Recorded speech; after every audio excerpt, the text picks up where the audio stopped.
Yang kedua, wasaddaqo ta'amama atau wattaqo. Yang kedua adalah jadilah orang yang bertakwa kepada Allah. Konsep takwa yang ingin saya sampaikan gak muluk-muluk. Tidak mesti harus jadi orang pinter. Tidak mesti kita jadi orang yang betul-betul seperti ustazah. Tidak. Orang yang bertakwa intinya dalam keadaan apapun, sekalipun dalam keadaan maksiat, ingat kepada Allah. Sekali lagi, yang paling simpel tanda orang yang bertakwa itu adalah ketika kita dimanapun berada, sekalipun dalam keadaan maksiat, tetap ingat kepada Allah. Mudah-mudahan penghalang hujan tidak menjadi penghalang hubungan kita. Mantap. Luar biasa. Luar biasa mirip kali ini. Ini berkah banget ini. Ya. Yang kedua ya. Jadi orang yang bertakwa. Jangan-jangan saya nyamain saya sendiri nih. Itu gak dengar. Yang ketiga, langsung saja. Yang ketiga, wasaddaqa bil husna. Perintah Allah kepada kita agar kita mendapatkan kemudahan segala urusan kita, maka yakinlah kepada diri kita bahwa segala sesuatu yang Allah anugerahkan itu adalah kenikmatan daripada Allah, baik di dunia berupa kebahagiaan maupun di akhirat berupa jannahnya Allah Subhanahu wa Ta'ala. Jangan menganggap sedikit pun kalau apa yang kita raih selama ini hasil pengorbanan kita. Ingat, bunda pasti punya anak yang sudah berhasil saat ini. Jangan menganggap diri kita yang membuat anak kita berhasil. Tidak ada apa-apanya kita itu. Ingat, Allah yang mengakibatkan itu semuanya. Manusia hanya dititipkan, karena bagaimanapun manusia tidak bisa merubah seseorang.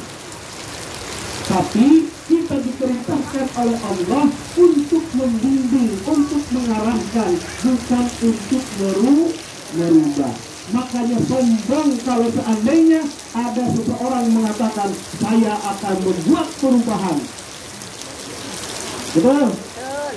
Lalu mengandalkan ikhtiar kita, sakit hati. Tidak sedikit banyak orang yang kecewa daripada hasil pengorbanannya. Betul, saya menyekolahkan kamu nak, masuk sini kamu gak beli apa-apa, ujung-ujungnya makan sama mama juga. Saya tanya sama bunda-bunda, kira-kira ketika disekolahkan anak kita supaya apa? Kebanyakan bukan gitu, supaya bisa nyari duit sendiri. Ya kan? Supaya bisa nyari duit sendiri. Nah, kamu sekarang saya sekolahkan, kamu saya belajar yang tinggi-tinggi, supaya nanti besok kamu saya mama lagi. Kebanyakan kan gitu sebenarnya. Cuma bahasanya nggak terus terang aja. Makanya kalau tujuannya ke situ sakit hati kita, giliran sudah lulus kuliah, kerja juga sudah jalan, walaupun punya gaji cukup hanya untuk dirinya, jangankan cukup, kurang bahkan, ya kan? Nah, kalau di situ kita yang menjadi tujuan, maka sakit hati yang akan kita rasakan. Mudah-mudahan dirahmati Allah Subhanahu wa Ta'ala. Jadi intinya, kembali kepada tadi saya sampaikan, supaya kita mendapatkan kemudahan di dalam urusan kita punya hajat-hajat apapun, termasuk ingin ziarah ke Baitullah, maka kuncinya rajin-rajin sedekah.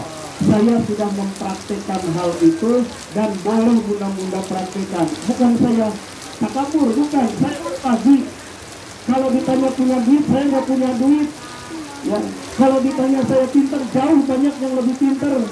Tapi gimana caranya? Saya mengamalkan apa yang diajarkan oleh guru saya. Kemanapun kita pergi dalam sehari minimal 1 kali kita bisa sedekah. Lebih-lebih bisa beberapa kali. Ketemu dengan anak kecil, kasih permen. Ketemu dengan ini, kasih ini. Ya, punya orang sekian, kasih. Jadi harus ada yang kita niatkan. Walaupun dalam hati Allah, ini saya sedekah untuk satu Baitullah. Saya nabung besar nggak punya, saya nabung yang lewat ini saja. Nanti Allah kasih jalan dengan berikan kemudahan. Tahadus bin nikmah itu yang saya amalkan selama ini, dan alhamdulillah sekaligus saya pada hari ini mohon doa kepada bunda-bunda insya Allah hari Selasa besok saya berangkat. Ya, mohon doanya.